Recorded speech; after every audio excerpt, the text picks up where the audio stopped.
Welcome to Snakes and Otters, a pointless discussion of eternal questions. Get ready, we're about to live in your head rent-free. This is episode 96. I am Martin. And I'm Robert. And I'm Francis, sitting in the captain's... Oh, I'm sitting in the captain's chair. You have the con. I have the con, yes, because we're talking about the greatest of captains. Certainly my hero, and I know it's your all's too, James Tiberius Kirk. Yes. Trivia question right off the bat. When did that first name, his middle name, did it make it on screen? Do you know? Yes, it did. I know but it was a animated episode. Yes, that's Yes, correct. yeah, it was not until the animated series. That's right. It wasn't live action Correct. until the Chris Pine version, I think. No, Star Trek 6. Was it there? At the trial. Oh, yes, the trial. That's yes, right. yes. He mentions it. That's correct. That's James Tiberius Kirk. Yes, the episode on the animated series was BEM. It was a rather forgettable episode, except for that, actually. Nevertheless, he's our hero. James. It is not Heroes, but it's not a Heroes episode. No. It's a pop culture. So we're talking the pop culture phenom that is James Tiberius That's right, Kirk. because he's bigger than just... I mean, he is a hero, yes, of course. He's built that way. He's built that way. He's written that way. He's the prototypical hero figure. He really is. Yes, based on Horatio Hornblower from the TV series Forster's books, the naval hero in the Napoleonic Wars. That's the one that he was created after. Gene Roddenberry very clearly said that was who he was meant to be modeled on. He's the man's man, the bigger than life character, the adventurer. Yeah. The sci-fi books that I like by David Weber, the Honor Harrington series. She is a female Kirk. Better, in my opinion, as a character. Yeah. More fleshed out and all that. But books have a way of doing that. But also that same type of character. Right, yes. It's an archetype. Very much really so. is. And in many respects, he set the standard for a lot that came after when it came to that archetype. Yeah. I mean, he certainly wasn't the first to do this, but wow. He has invaded our collective culture since his creation, like very few other characters had. I mean, my God, he's been around for what, almost 50 plus 55 years. years. 55 years. 55 that's this right. year. Later this year. Right. As September 8th, 1966, to be exact. Actually, it was 55, but 56 later this year. Mm-hmm. Yes, because I'll turn 50. this year. I turned 56 just a few days after Star Trek turned 56. We're the same age, essentially, which was really kind of cool. I remember the series. You were conceived about the same time they were filming the original pilot. It's not something I think too much on, of course, but yes. Nevertheless, it's an archetype. It's a character that's so enduring that it even withstands parody. Very much so. Because Galaxy Quest is basically yes. a parody of Star Trek. But you know what? The amazing thing is... But it works so well. That movie works well on its own. Yeah. And it's poking fun at both the Star Trek phenomenon, the fans, and the actors, but it's a damn good movie. It is just a super fun, crazy movie. But it wouldn't exist without Alan Rickman, of course, and Tim Allen. Sigourney Weaver. Yeah. They're all phenomenal so great. But, Hans Gruber to the Dr. Lazarus. Yeah. But it's... Grapthar's hammer.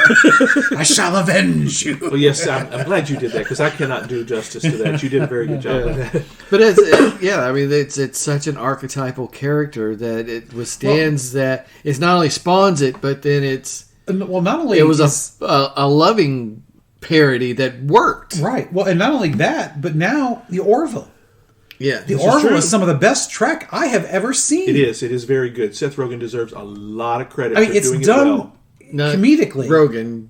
No, Seth. MacFarlane, excuse me. Yeah. No, sorry. No, we're not talking about Seth Rogen. We're talking about Seth MacFarlane. I mean, it's done with some comedic bits, but it's also serious. A dramedy is what I've heard it called. Yeah. Yes. And it really is some of the best Trek I've ever seen. It does Trek as well as Trek. Very much so. Yes, it started kind of as an homage, kind of as a parody, but I think it's found its feet. I really hope they continue it. Well, MacFarlane, I think, kind of figured out, I want to get this out there first, and then I'll do what I want if I can get to, and he did, because it was popular enough. Because he really wanted to continue on to do more Next Generation, more Star Trek. Right, and it is. Matter of fact, just to show you how good it is. So, one of our favorite, and again, this is all because Trek is what it is, because with Kirk, has made it all possible. some of our best TNG favorite episodes, Borg episodes. Best of Both Worlds is the Still gold one standard. of the standards, yes. So in the Orville, there is a battle with this race of androids, and it is better than any Borg battle episode I have ever seen. I mean, it's just so damn good. But again, it is so good because we've seen how good Trek was. Yeah. And it's like, oh my God, this is just as good, if not better. Yeah, they've learned, of course, from the mistakes. Because sometimes when you're building or standing on the shoulders of others, if you do it well, it's taken well, And they did it well the first time with Trek, so that's the gold standard, and you've got that to compare it against, and that's true with so much of sci-fi. And we've spent 40 years analyzing some of this stuff to enormous depths. I mean, my gosh, just from who knows what, all those little aspects, it's all been laid bare. And one of the reasons, I think there are many reasons that Star Trek succeeds, but a lot of it was James Kirk. Yeah, there's a lot that goes into the whole thing. Culturally, what's going on at the time is you're still getting ready for the moonshots. This would have been time of Gemini when it first appeared. Right. In fact, in the second season, Assignment Earth, they go back around that. They actually build a story around that in current times. And so, space was still very much on everybody's mind. That's why, but also so was Westerns. Because that's how it was first billed, was the wagon train to the stars. Yeah. Which was a camouflage and a conceit that Roddenberry had, because he had no intention of actually doing that. But in a way, he kind of did. Yeah. The good guys versus bad guys kind of thing. Yeah, I mean, he did an action story in outer space. Yeah. Right. So in that respect, sure. But the key is the characters, and the key really, it comes down to Kirk first. The captain is the most important character. It's the character that has to work for any of the rest of it to matter. Right. And the character worked. Again, a tribute to the source material of Forrester and Hornblower, but also credit to the Trek writers and to Roddenberry. And Shatner, too, because he sold it well. Yeah. But the material, you can take bad material and make it passable with a good actor. That's right. And he definitely But you can also take good material and destroy it with a bad actor. Yeah. So, but it was good material. I mean, it was Gene L. Kuhn. Oh, yes. DC Fontana. Yeah, we can't talk enough about Gene L. Kuhn. I mean, so many of the things that made that series work so well was him. Yeah. He does, because he died early, in the early 70s, he doesn't get the credit, except for those of us who study such things, that he really should. I mean, he created the Klingons, the whole thing, straight out of the box. Everything that came after was building on what he wrote. I know there were some stinkers. Oh, yes. We all know the stinkers, and there's no need to don't need to mention them again. Pummel that expired equine. But yeah, we've already mentioned that recently. But even let that be your last battlefield. Yeah, that one, among others. We didn't mention that one recently, although we have certainly hit that one pretty hard over time. But even so, I think part of that is even the stinkers like that one. That's Trek trying to give a positive message on a very controversial issue. So, in the attempt, I can applaud. The execution sucks. Yeah, it's just so in your face. Third season lost a lot of budget, so things didn't go as well as perhaps they might have. Right. But the fact that you had a captain that was such a great character, he's got a good backstory. Granted, we don't find this out in the TV series. Not much. No. We do know he has a brother and a nephew. We don't find out that he's from Iowa until the fourth Star Trek movie.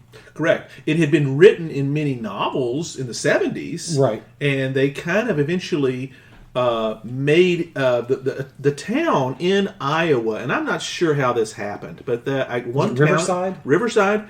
It wrote, because it had been written about as Kirk being from Iowa in these books, the Riverside, Iowa folks wrote to Roddenberry and Paramount saying, "Let us be the town." And they said, "That's brilliant." And they said yes. And there's a plaque. You can go to Riverside, Iowa today, and it's got it in there. Road trip.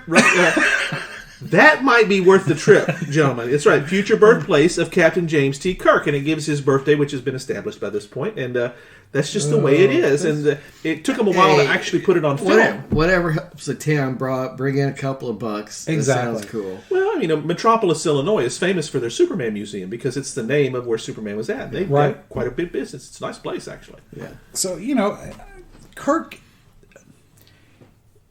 by today's standards, that kind of character is going to be hard to get on television. Yeah. Because he's a bit of a womanizer. A bit.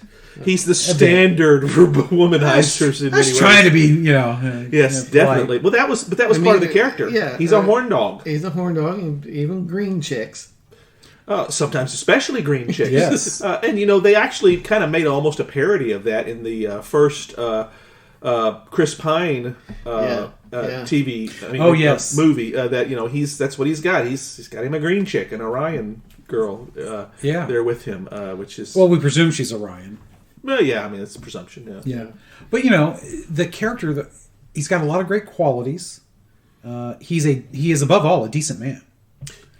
Yes, a very moral man. Yeah, I mean, for all the sleeping around, that aside, I mean, we recognize that's not moral, but as far as the principles that most people look up to, he upholds them. Yeah. Very much so, and he pontificates about them too. Of course, that's the writing, but that's part of it. But the hero. Shatner delivers it and makes it real. Oh, you betcha. I mean, one of the reasons that, and we talked about this in one of the earlier episodes, Shatner basically talks the computers to death. That's how he wins sometimes. Kirk basically, and we can give you 3 examples right off the bat where he does that. And he preaches so well, so morally about what he's doing, and it's all about that human condition. That's Roddenberry trying to put that out there, saying, no, being human means this, it means that. We're not subservient to technology, Landru, things like that. And that's one of the odd ones that doesn't come up. It shouldn't happen, but it does. He basically talks it to death. I've forgotten about that one. Yeah. The one where he talks to the M5 and the Ultimate Computer, which we talked about a couple of episodes, that was actually well done. Yeah. Because they had written it well, that it established that the computer was influenceable, and he was able to take what had already been laid down in the story and play it forward. That was not bad. It was well done. I'll have to give you probably my favorite one that a lot of folks still cringe at. It's in the episode The Omega Glory, when he basically recites the preamble of the Constitution at the beginning with the Yangs and the Combs. Mm-hmm. I'm sorry, it's well done. It's amazing. Yes, is he on his high horse and soapbox? Yes, but we still love it. Well, for guys like us, the patriotism in that that's strong. Yeah. Patriotism sometimes seems as if it's a bit passé, or at least the flavor that we grew up with. I mean, it is a full steaming hot shot of it right there. Yeah. It's an espresso patriotism that's given and that he delivers. That is just so. They must apply to everyone, or they mean nothing. Do you understand? I mean, come on, that's great stuff, and he's right too. He's right. Yes. I mean, the character is written by multiple people, but Shatner does he makes it work. He knits it all together seamlessly.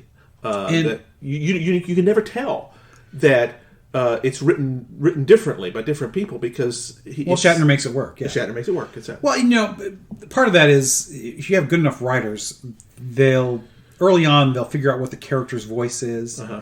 And a good writer will be able to share that voice with others. Mm-hmm. Yeah, that's usually a production thing. Is okay, you got to keep this consistent, guys. Well, and Shatner and Nimoy have both said in later years that the actors are often the keepers of the character, and they themselves would often be the ones that would object. Well, it doesn't quite sound right to do this. Yeah, that's not what Kirk would do. Yeah, and they would, and usually they were listened to.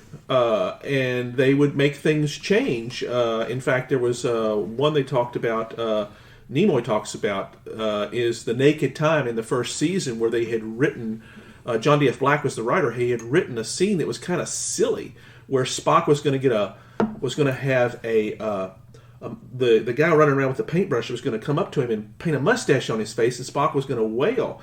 And Nimoy says, "No, that's slapstick. That's not what we need here." And he went to Roddenberry, and Roddenberry had the damn thing changed. And Shatner has been known to do that as well, to kind of keep that consistency. Yeah. Most good actors and writers and stuff like that, they should know what's consistent and what's not. And that's a little early for that kind of partnership in TV writing to work. Because back then it was, here's your script, just do it. Well, yeah, Nimoy was very clear that he was... because Black didn't like it. He said, "All right, Daddy says I got to listen to you." Fortunately, Roddenberry had enough control at that time to say, "No, I'm going to decide what the image we're putting out here is." Yeah. But, again, why is Kirk the cultural icon? Part of it's just the success. All of us nerds wouldn't let him die. Yeah. Well, that's very true. Yeah. Because we saw... Granted, now, it's not us because, we really, as youngsters, we had no influence over Trek living other than, getting our parents to take us to the movies once they finally came out. Mm-hmm. Yeah. But, we weren't part of the ones that were doing the letter writing campaign to get the space shuttle named the Enterprise. No. But we were watching the heck out of it, though, yes, we reruns. That's right. Watching it over and over again. I remember as a kid playing Star Trek and, drawing on notebooks, control panel. Absolutely. Like that. I would do the same thing at home as well. I got in trouble once for taking a white shirt, I think it was, and drawing the stripes for the rank insignia.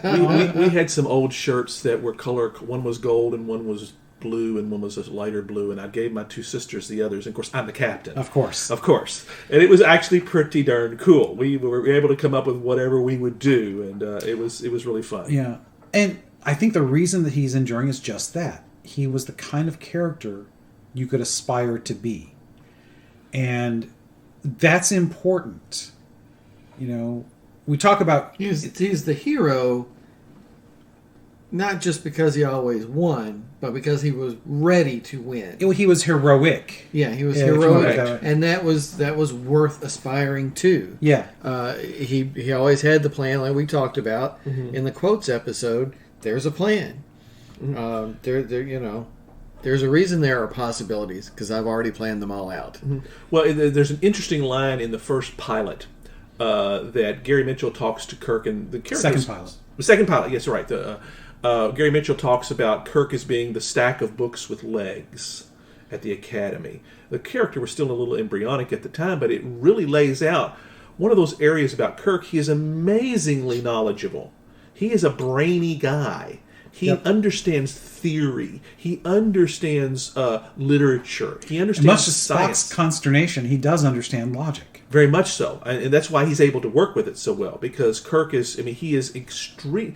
But he follows his gut, too. That's correct, yeah. And he recognizes the difference between the two. Mm-hmm. I think when you look at why he's somebody to aspire to, is that, one is that confidence we've talked about, and the kind of person you wish you were, because as a character as he's written as somebody who's confident, does well with the ladies, so that speaks to a lot of those geeks in their mom's basement. He's successful by any measurement. He's the captain of a starship. At 31, 32, 30, he was 34 in the second season, because he mentions his age in the Deadly Years. Yeah. But you think about it, that's kind of young. That's like being a colonel in the Army or the Air Force. That's a high-ranking position to be in your early 30s. Yeah, captain of an aircraft carrier. And or in this case, it would be a heavy cruiser. That's correct, yeah. Literally. Literally, exactly, yes. But still, that's a capital ship is the point. Yeah, it's a big deal, and you're doing that, very quickly. Yeah. It's a time when in the show, when they're out exploring, as a kid, who doesn't love exploring? Yeah. Right? So, and I think as adults, I think we retain a lot of those things, that we loved as kids. I like exploring still. I don't mind going off and driving somewhere just to see what's there. Now, granted, nowadays that takes a little bit more importance, just because sometimes you just got to get out of the damn house, and that's a good way to do it. But the exploring, being confident. He's a winner. Nobody likes losers. Nobody likes a winner. Well, mostly, politics aside. Losers always whine about their best. That's right. Careful now. Careful now. We know. Winners go home and don't say it. Stup. That's right. The prom queen. I married the prom queen. Yeah. But anyways, and he wasn't an autocrat. Kirk is not an autocrat. He actually, if you look at the way he ran his ship, once the decision was made, then everybody's expected to do what they need to do. Right.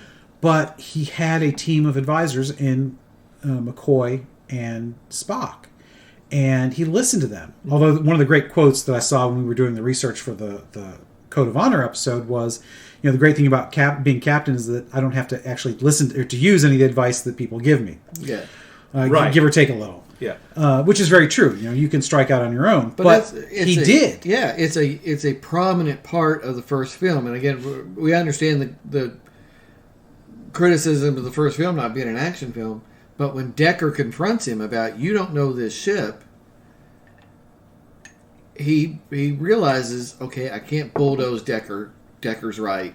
Yeah. I got to listen to him. Yeah. And there's actually that line when Decker's trying to correct him, and he corrects Kirk, and Kirk's about to just give it to him. He's like, "You're right." Yeah, exactly. Which is you brilliant. Acted correctly. You saved the ship. That's exactly right, and that was a great well bit. written and well portrayed by Shatner on that, because it shows that Kirk he's the captain for all the right reasons. He is in many ways he's a Captain America type figure.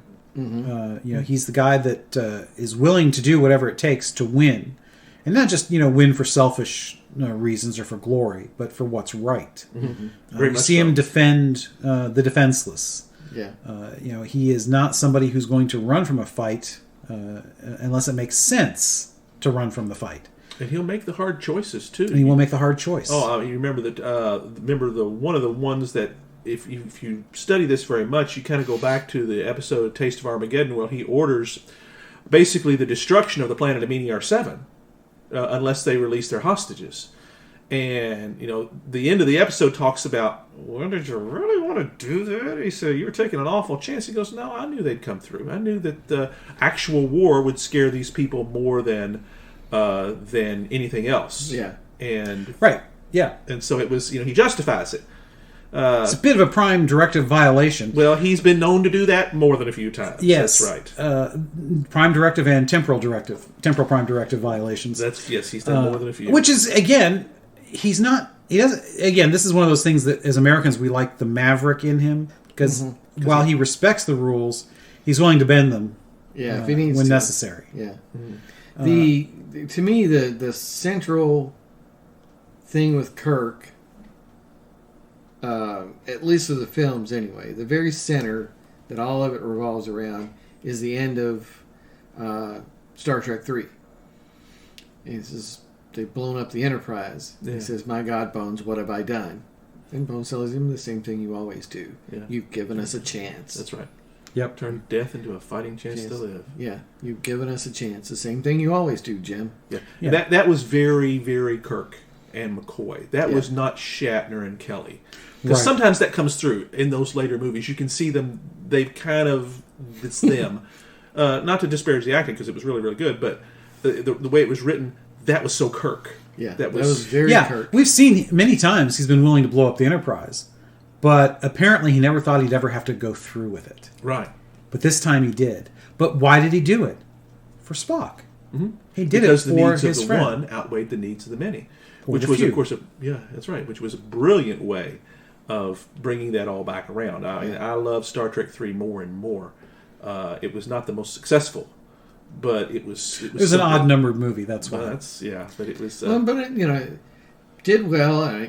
Christopher Lloyd as a Klingon. Absolutely, yes. Yeah. It's amazing. So it's like, wow, okay, Reverend Jim from Taxi, but he's very menacing. He sells it and nails it, man. He does is so good. If you fool, we'll both be destroyed. Yes, exhilarating, isn't it? Yeah, and then Kirk, kicking him in the face. I have had enough of you. Yeah, it's an amazing personal action moment. Kirk did that all the time in the original series, but you don't see much of that in the movies until that moment. An actual bare knuckles fight scene, which was thing. Really awesome to see them do that. But that's part of the Western. In space kind of thing was always the bar fight, or you got your head come down to knuckles, right? And then of course the trope of Kirk always getting his uniform cut or ripped open, and the bleeding in the mouth, bleeding against the corner of the mouth. He did that too. There, it was kind of they laid that out there so very well. They originally in Wrath of Khan they wanted to have a scene where Khan and Kirk would have fisticuffs with each other, but they did that already. Yeah, well, that's the original TV series. That's why they didn't do it. That's one of the reasons they said, well, I get it, but no, we're not going to do that. So they It was a wise choice. Yeah, absolutely. Because if you do that, there's no space battle at the end. Exactly. There's no reason for narratively to put them together, except over a view screen, which actually works out very, very well. Yeah. But Kirk was an amazing, action man of action. I love that term about him. Yeah. I mean, we all know. He's doing more than a few stunts in many of those original He episodes. has his stunt double because you can see when it happens. Whenever there's a close up and all of a sudden it pulls back, Yeah. and he does something wild, that's when there's a stunt double. Exactly. Well, I mean, the fight you're talking about with him and Khan. Yeah. You can There's a lot of see that. there's a lot of that in there. Those are two stunt doubles. Matter of fact, Most Mr. of- Kyle was one of his stunt doubles. Yes, he was. John Winston, Yes. who recently passed away, actually. Oh, yes. Yes, sorry to hear that. He had done some of that. Eddie Paskey's another guy that had Was that the done one who some- played? Who was it played Norman? Because wasn't he one of the stunt doubles? Don't remember the name of the actor, sorry. You know who I'm talking about, Yes, I do. though. Yeah. And I'm Ud. Yes. Yes. I knew he would. Yeah. Of course. Sorry. I usually can recall those actors, but that one That's I'm okay. not gonna pull. Yes, listeners, when we were planning these episodes, I was talking about digging into Memory Alpha. Which is actually a website. I mean, it's there's actually a series of them, I believe, all owned by Fandom, I'm sure. and a series of different Fandom things. But Memory Alpha is the Star Trek encyclopedia. And when I talked about rooting through the Memory Alpha to look at things, Francis' response, "I am Memory Alpha." Yes. And there was no argument. And to they it. did not argue against me. That is exactly But that's right. another thing about Kirk as the cultural icon that we've talked about. Yeah. Star Trek was saved by the fans. That's how you Yes. got the animated series. Yes. That's how you eventually got Star Trek 2, which is going to be the second TV series that became the motion picture. Mm-hmm. But also, Star Trek is the first, that I'm aware of, first thing that spawned any real fan fiction. Yeah. Fan fiction back in the day, back in the 70s, this was big. Back in the 70s and 80s, it also got a little freaky. Yeah. Oh, Oh yeah, there You was got a little- There was a yeah. lot of sexual deviancy. Let's just say, Yeah. in much of that stuff that was Even by today's standards, I think there was some deviancy in there. Yeah, but well, it was the only one that had anybody ever bothered with. Really, Right. It had enough cultural touch moments that it would. no pun intended. Oh, you're right. No pun intended. People would do that, and we've seen them at the convention. I even bought some once upon Oh, a yeah. time. Some of them were good. Some of them were very really bad. Yeah, some of them were very, very good. I know I bought some, and I can't give you the author's name, but she went on to write many of the novels. Oh, yeah. That later on, and she understood the characters very, very well. So it was really kind of fun to see. A lot of them were women, but not all. It was really, it became its own thing, and part of it was the drought after Star Trek was over, and there's nothing like it ever, and nobody's providing anything like it. There were some attempts. It's hard to say there's nothing like it because sci-fi does make a comeback, but Star Wars is a different animal than Star Trek. Well, that's what I mean. Yeah, it's not. So it's different. yeah, it's movies, so you don't get it regularly. It's once every 3 years. Well, and then there's a 15-year hiatus. Right. Well, But- Space 1999 was an attempt. Yes, and that was good. And I liked it. I did enjoy it. It had its own sense of issues and problems, but it was an attempt to try to fill that role. But it went through syndication, which at the time was really in its infancy. I mean, it was only just beginning to be something. It was a little early Yeah. for that. You might remember, and it was produced in Canada. They also produced one called The Star Lost. Yes. Which was I've seen all the episodes. Absolutely. I watched that when it was on. I did as well, and Harlan Ellison's the one that did the concept. I mean, he didn't. It was executed so poorly. He took his name off the credits of it, and he had it. Yes. It had one of his pseudonyms put in place, Cordwinder Bird. I Yes, think it one of the was. main characters was Dave Bowman. Keir Keir Duela. Okay, Yeah, Duela. from 2001. It was very low budget, unfortunately, but the concept was really solid. It was very much a Trek-like thing because it was like a villain of the week sort of thing. Right. And it was, I loved it. I mean, and I couldn't eat it up because the stories and the concepts were about exploring the unknown, and nobody was doing much of that. Well, yeah, because you got to remember, this is a time in television and movies when it's all realism. Yeah. It's all gritty realism. Oh, yeah, this is All in the Family, and Maude, and Mary Tyler Moore. cop shows, cop cop shows, movies. Kojak, Yeah. Mannix, and some things like that. Granted, some of those I really loved. I loved me some Mannix. Oh yeah, Mannix would be fantastic. Ironside, Streets of yeah. San Francisco. Yeah. Starsky and Hutch a little bit later. Yeah. Which is not quite as serious as some of the others, but Right. Yeah. you know, so yeah, Star Trek. There was a void for that kind of thing. We weren't quite at the point where we had anti-heroes in our television and movies yet. No. Yeah. But I see the seeds in what the anti-heroes that came later. Granted, most of that started in the comics. A lot of it ends up on television and movies now. Came from there. Yeah. But you see a lot because it's down in the dirt, so to speak. Yeah, down in trench street level. Yeah, street level. That's the word. Yeah, that's the one that's been talked about. And there wasn't a whole lot of the fantastical. Yeah. And that's a huge hole. So that's why the fan fiction was Well, yeah, huge. because things like other science fiction shows prior to, like Lost in Space or Voyage to the Bottom of the Sea, had a lot of that Monster of the Week fantastical weirdness to it. So did Trek, yeah. It did, but much less so. They really tried to do it seriously with Trek, whereas those other two shows, the Irwin Allen shows, they just kind of did it. Yeah, well, Lost in Space started out serious. Yeah, the first But season was really very different. First, yeah, black and white stuff was really, really good. Now there's some real boners in there. No sexual innuendos meant on that. But the second and third season. So the second season is the height of the camp.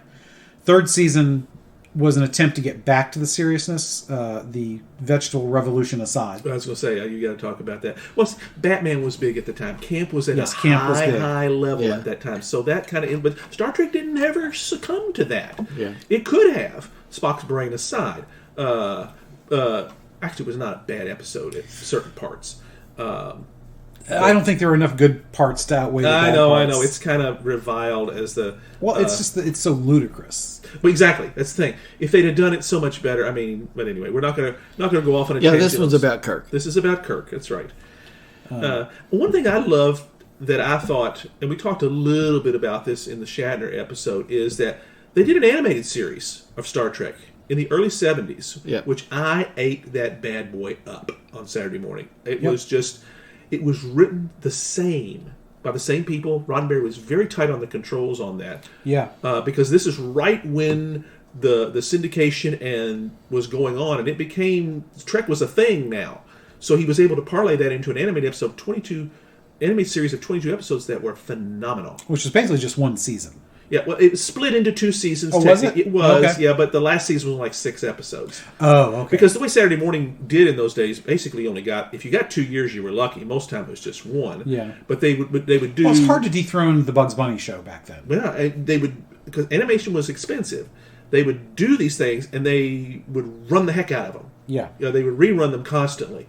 So they basically took those 22 episodes and reran each episode like 6 times. Yeah, some of those scripts were actually scripts that were going to be used, but never were. Right. DC Fontana wrote the episode Yesteryear about Spock's childhood with a time travel story. Still one of the best Treks ever done. In 22 minutes, it's fantastic. Yeah. The Robert April episode was phenomenal. Counterclock Incident was wonderful. The one I liked was their very first one, Beyond the Farthest Star, which tells you, and this is what I would have loved to have been able to see done in live action. They find a starship that's an enormous size, plant-based, that's been around a dead star for 320 million years, with a symbiotic life form, alien, evil life form on board. And you're just looking at the animation they do, I'm thinking, this is fantastic because you can't show things like this on a television budget. Yes. But with an animation, you can really let the exploration and the sheer awe and mystery out there come through. And that's exactly why comics have been such fertile ground for movies, because it's only been in the last 15 to 20 years to where you can really do those comic book stories and do them well. Back in the last half dozen issues, almost the very last of the leading up to issue 100 of the Avengers was the Kree-Skrull War. And that was a massive storyline at the time. It was like 6, 7, 8 issues. I forget exactly how many. Mostly done by the great Neil Adams. And he is a phenomenal storyteller as well as visual artist. And somebody made a comment. It might even have been John Byrne, but I'm not sure if that was him, talking about how the Kree Skrull War was you could only do in comics because of the scope and the breadth of it.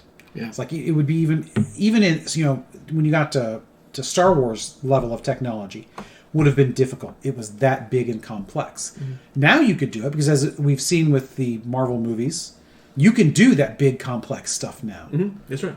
Matter of fact, I'm kind of surprised they didn't do. Well, they've sort of done some Kree and Skrull stuff, but they may be leading up to. There's been some rumors around that. But that's one great example among hundreds, because there's no limits on comics. It's just your imagination, and that's why it's proven such fertile ground. The animation that Star Trek provided, I think, gave a little bit of impetus to the novels that came shortly after that. Yes, really, I thought the earliest novels came before that. Very few. There was like 3 or 4. There was the adaptations that James Blish did of the episodes, which were in the early 70s.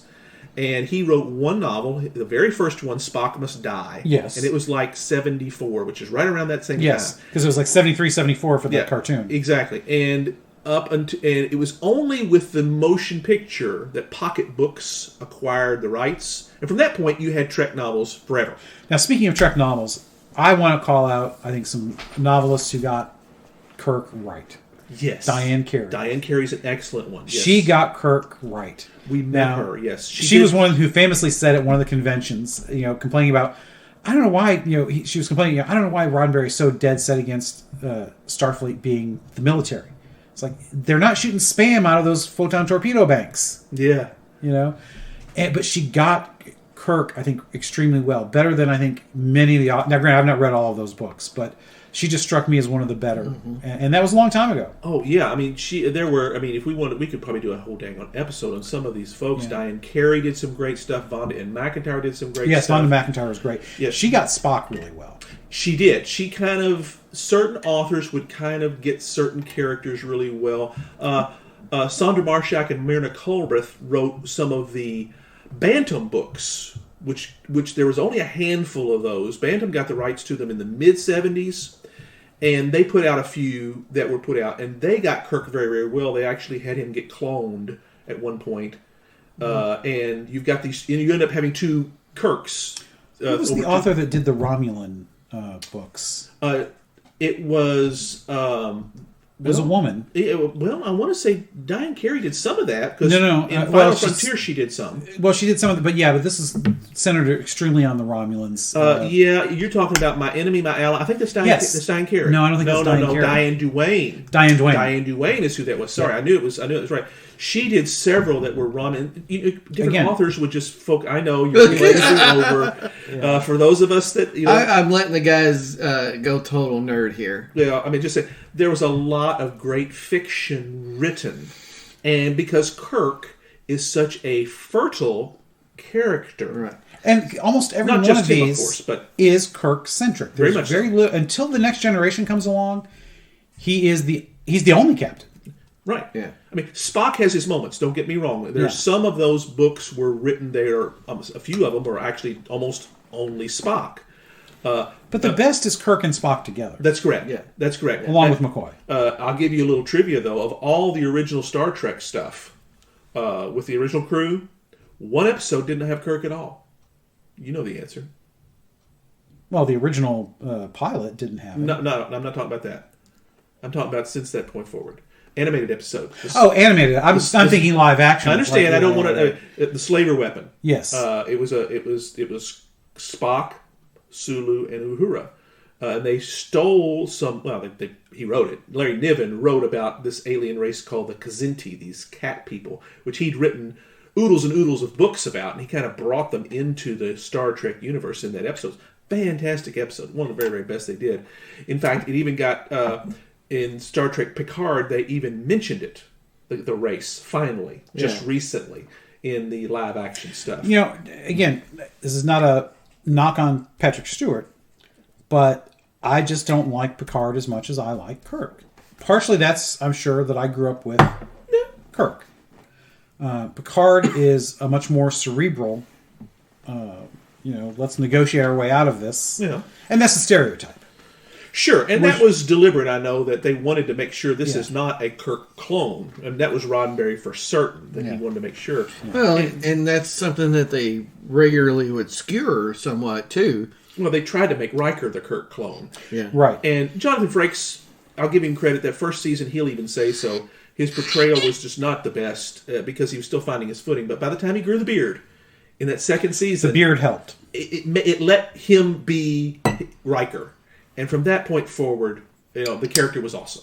Yes, I always liked Riker better than Picard. I really did. Really, I'm not always. Depends on the day, I suppose. But neither one of them had his moments. I would have liked to have seen Riker get some of the good quality type of episodes that Stewart got. Now that's true. Patrick Stewart really came across with some fantastic stories of his. It would have been a really good episode to do after Best of Both Worlds, to have a mirror of family. Yes, that featured Riker. I would have loved because to see he's got to have the same kind of issue. I mean, not to the same degree that the Picard character has. Picard's, responsible for wiping out 50 starships of people. Mm-hmm. But Riker's also, he's got to be scarred by the experience You too. get a little of that in the episode with the Thomas Riker, the double of him that was created years ago. You get a little of that mirror image against each other, that self-reflection of how messed up did I turn out to be because my life his life went in a different direction than mine. Brilliantly done. Usually when you got, those are usually actor services where you get to play two roles at the same time. This was not. This was a very, very good episode that they did. So I would like to have seen a really introspective Riker episode. That's at as that close point. as it gets. Yeah. Well, you sort of get that with the end of the second season. What's the name of it? Future Imperfect. That's the fourth season. Yeah, Future Imperfect is the one where he thinks he's in a simulation, or he thinks he's in the future. Okay. Yeah, that's what I'm thinking. Why am I thinking that's the second season? I don't know. Well, he gets the stinker episode of the entire series is the season finale of the second season, where they go into his brain and he gets this, and they use it as a clip show from the old episodes, Shades of Grey. Yeah. That's kind of introspective. Maybe that's what you're thinking here. Maybe. But yeah, he's in the future, 18 years in the future, and Tomalak's in it. Andreas Katsoulis, who we love. Minuet makes an appearance. Makes an appearance in that. We love Minuet, absolutely. Oh my goodness! And there's a lot of those. Future Imperfect is. Yeah. But again, it's a good one. If you're looking for one of those introspective Riker issues, their episodes, they're there. Okay, they're there. So again, though, kind of pull us back to because this is about Kirk. It's about Riker. Kirk. It's supposed to be. But Riker is a lot like Kirk. He's meant to be an analog for certain characteristics of him. Well, I mean, he's because he's a young, good-looking guy. He's a bit of a womanizer himself, but he's also a great leader. Mm-hmm. He's good at what he does. He gets to do all the away missions. Yeah, he's the action guy. Yeah, he's the action guy. Him and Worf later.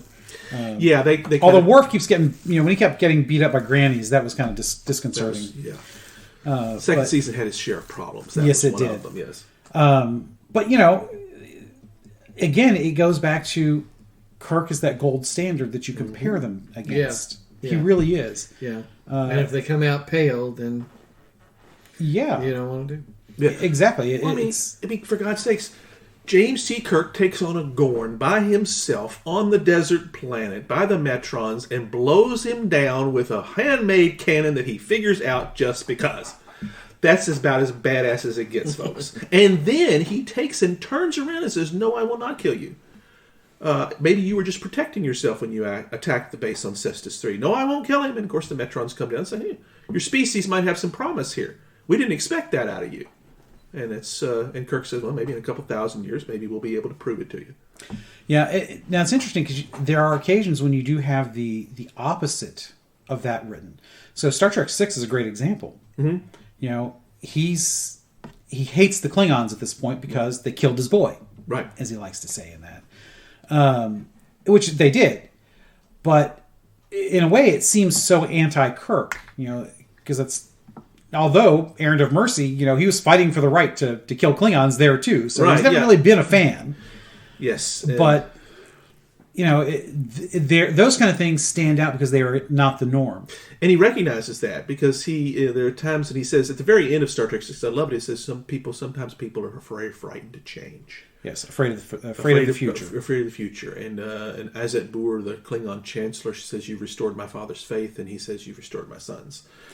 It's a very touchy-feely, wishy-washy. Yeah, a little bit of that, but that's the arc, because the Kirk we know is not a hater. Right. But sometimes things that happen to us change us in ways we don't want to be changed. And that was kind of... Right, and this was him confronting that. Exactly, which I thought was not inconsistent with the character at all. I mean, it's been many years since, the brash I liked Kirk. 6. I mean, there was some... The shapeshifter and the looking exactly alike, it kind of, Yeah, Amon. You got to kiss yourself, or must have been your greatest ambition or something like that. That was Shatner. there. That was Shatner right there. It was, so, that was I mean, fun. that was a little too campy, but it was okay. Well, but that's part of Star Trek, though, is it managed to squeeze in the ability to make you laugh. It's like the Marvel movies. Mm-hmm. Yeah. If you take out the comedic bits in those movies, I don't think they work as well as they do. Oh, absolutely. Oh, one of my favorite lines of Star Trek 6 is after Iman kisses Kirk and McCoy's in the bunk upstairs. Above him, when she leaves, she goes, "What is it with you?" Yeah. Even in prison. Yeah, you're still getting babes throw themselves at you. What's going on here? So we're at 45. So we haven't done Bourbon Break yet. Oh my goodness! How could we have? We got to do Bourbon Break. Yes, we do need to do that. Listeners, we have officially given this spot in each episode now a name. When we stop to talk about bourbon, it's going to be called Bourbon Break because, much like Stan Lee, we love our alliteration. Yes. So I am still working on Bullet, trying to polish off a bottle of Bullet here for I guess the third or fourth episode this month. Francis, what about you, man? What did you pour? Well, because we're still in the midst of our Shatner-paloozza here, I stuck with the quarter horse because Shatner loves horses and stuff like that, and because you had some, and the bottle is square and it looks bloody cool. It does. I really like that bottle. That sounds. I know that on an audio podcast it's kind of weird talking about the visual, but it works. Right. Yeah. So I have decided to help Martin polish off his bottle of bullets and move on to something new and fresh. Yes, I need to buy something else. But the bullet, it's interesting because it is different than the quarter horse. We've talked about in past episodes how we've learned so much about how bourbons are, about how the differences in taste, the effect they have on your palate, your taste buds, where the burn is, and this one hits you in the nose immediately. It's very much the sinus area as opposed to the tongue and the esophagus, which was a nice contrast to the quarter horse that I had earlier. And always like partaking of the bourbon at Studio M here in the Nakatomi Plaza. Yeah, 30th floor. Yes, just down the hall from Ellis. Yes. And that Takagi is a great guy, but he likes Korean food, so don't walk around behind him after lunch. Okay, I don't recall I have heard that one before, but that's okay. Well, sometimes you just got to make shit up. Well, that's absolutely. Don't let the truth get in the way of a good story, folks. Come on, I mean, yes, as a storyteller, yes, that is basic quite storytelling true. 101. Don't do that. Yes. Back to Kirk as we wrap this up. Yeah. So since we're nearing the end here, even though we just did our bourbon break, I would suggest that we, maybe go around the table and just do a little bit on what we think makes Kirk worthy of being the cultural icon. Not necessarily being a leader or a hero, but worthy of being the icon. I think that would be. Do you guys think that'd be a good way to? I think it's a fantastic way to be able to do that. You want to go first? No. You want me to go first? No, he's got to go last. Well, that's true. You Okay. go first. Let me go first, fine. And then I'll go to second. last. Yeah. All right. Thank you. Do I get the hammer? Can I have the hammer? Yes. this time? Yes. You can have that. You can borrow you're the hammer. I can borrow the hammer. Yes, you can borrow and the it hammer. seems that I'm worthy. And you are gentlemen. worthy. Okay, wonderful. Yes, All right. 'cause it's important Boom, to boom, remember boom, boom. that Okay, Francis has the con as well here. That's right. correct. I do. That's right. So, but I think the piece of Kirk, this portrayal, this character that makes him a hero and a pop culture icon is the in the end, he is a terrific leader. Mm-hmm. He's concerned for his people. and understands that what makes them whole is accomplishing the goals they need to set out to. Again, that, like I said, that to me, the pivot for Kirk is, my God bones, what have I done? Same thing you always do, Jim. You've given us a chance. I don't know if he cares as much for the guys wearing the red shirts, but the guys wearing the gold and the blue, he's solid with them. He's solid with them. That's right. But it's that, we have a goal and we're going to get there, but I've got to make sure my people are whole when we get there. We've got to bring everybody along. Everybody has value. As you contrast it to another favorite of ours, Master and Commander. Yes. Great film, Russell Crowe, and at one point he's, we're at war, and I will grind whatever grist the mill requires. And then the counterpoint is when his friend Stephen Maturin, played by Paul Bettany, is hurt. Nope, we're going to stop. I'm not willing to sacrifice. I'm not going to grind. Yeah, there's only so far he's willing to go. Yeah, which in a way is a very cold thing. And Kirk has some of the similar, right? Because like I said, wearing a red shirt on his ship is a very dangerous thing. It's a dangerous thing, but it's part of that's the writing. I get that. But, it's that comeback around of maybe I was wrong. Yeah, sometimes a goal isn't worth the sacrifice that you have to make, or you've got to fight a different way, and that's real leadership. Right. And I think that's the cool part of Kirk. What made him that larger than life hero, as the character is portrayed throughout all the films and everything, is he was the leader that everybody. When you felt like he was in charge, you had a chance. Right. That's even in, I think, in one of the, is that in the first film where it says where he replaces Decker? Yes. And yes, our chances coming back from that mission just doubled. Yeah, that was doubled. Uhura said that. Yes.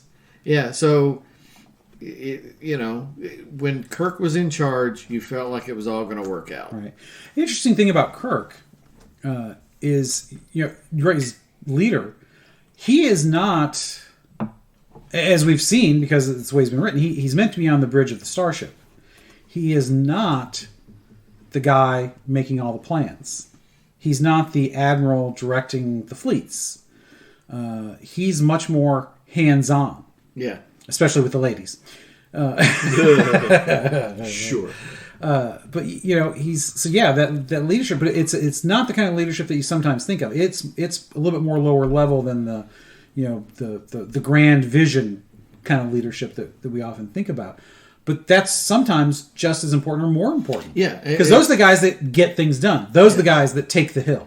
Yes, it's that captain or that lieutenant that takes care of business and takes care of his people. It's Tom Hanks in the Saving Private Ryan. Saving Private Ryan. Yeah, it's that kind of character. Yeah, we're going to stop here. Everybody's going to take their boots off. We're going to change socks, and then we're going to keep marching.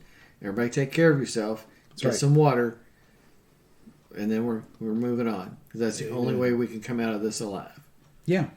So it's even though I'm sure that the writers were not great students of leadership, they managed to put together some really good stuff there. Yeah.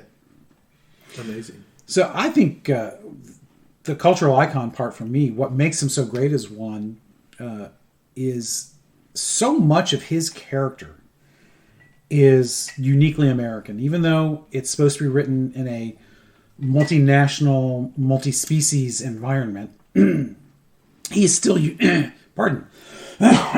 He is still uniquely American in many ways. And that's partially because Star Trek is a product of American culture. Yes. And that's one of the things I love about him, though, is that, he's a little brash. He's a little pushy, which, that can be us too. But he does seek to do the right thing. He's not always great at it. The fight with what is the episode where the Organians are... Errand of Mercy. Errand of Mercy, thank you. See, I don't have to... See, this is like Einstein. I don't have to remember these things because I can just ask Francis. He knows it all. He is Memory Alpha. He is. Thank you. Memory I appreciate that. That's very complimentary. Yeah. of you. So, but Kirk he embodies so much that we believe to be good and true. And that I think is what makes him so attractive as that cultural icon. Now he's become such an icon that what is good and true in him has almost become negative in the sense because it's been parodied so much.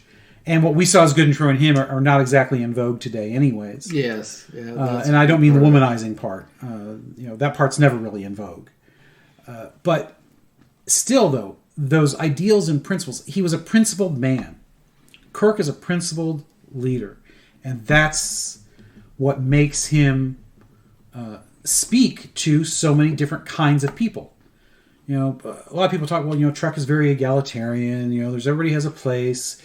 All that's true, but part of that's the writing. Sometimes a little gratuitous, but I think what speaks to us really more are the individual characters. And with Kirk, he just embodies so much that is good and right. He's not a Christ figure, although he's willing to sacrifice himself. Yeah.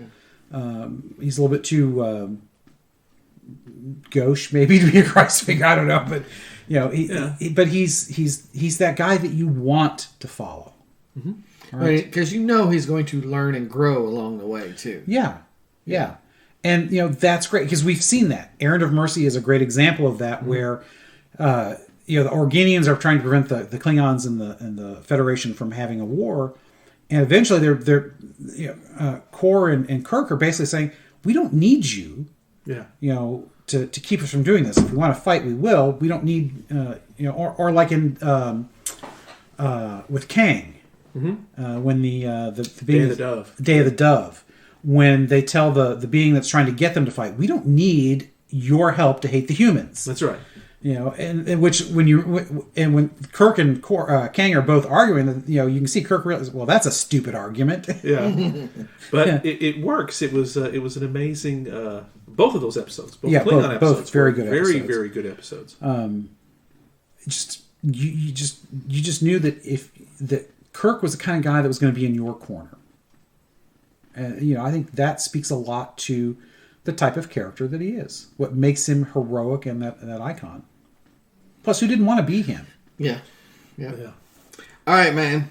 Take us home. The reason Kirk is a cultural icon, for me, kind of comes back to that. We've quoted this one a lot lately.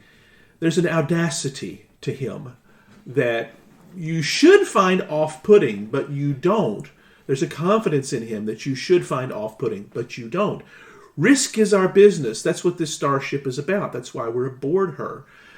He is going to bring out the best in people around him and make them go further than they ever thought possible, dare I say, where no man has gone before.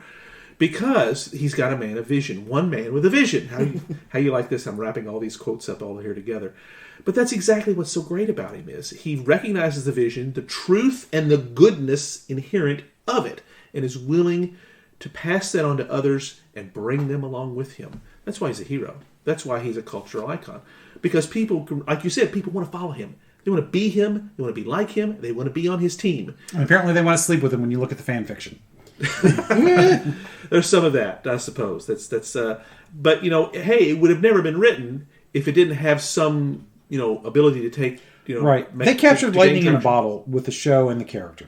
They did. I mean, it really put hooks in people lots of ways. That's right, and it was a lot of things that went into that. It was Shatner's portrayal, certainly. It was the way it was written, certainly. It was the concept itself, certainly. But all those things together, made that perfect stew, and that perfect character that still, 60 years later, still manages to intrigue us, still manages to inspire us, and still manages to makes us want to be just like him. All right. Well, Captain Francis, I think that we'll have to say that wraps up Shatner-paloozza for March 2021. Yes. Because we had a heck of a time, didn't we? Yeah, celebrating Shatner's birthday, talking about Kirk and Shatner. So, brother, What's next? Well, we're going to go back to history next time around here. We're going to continue with our World War II story. We've done the war in the Atlantic. We've done the war in the Pacific. Now we're going to go a little bit more into Europe itself.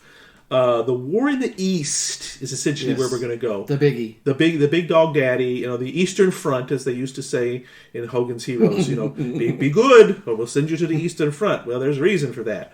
We're going to talk. There's no way we can put it all into one episode. Really, realistically, we're going to try. But we're going to concentrate mostly on that linchpin city, Stalingrad, and the battle. It's Waterloo. It is. That's where so much changed. And that's what we're going to compare it to Waterloo and discover just exactly what happened and why it's important.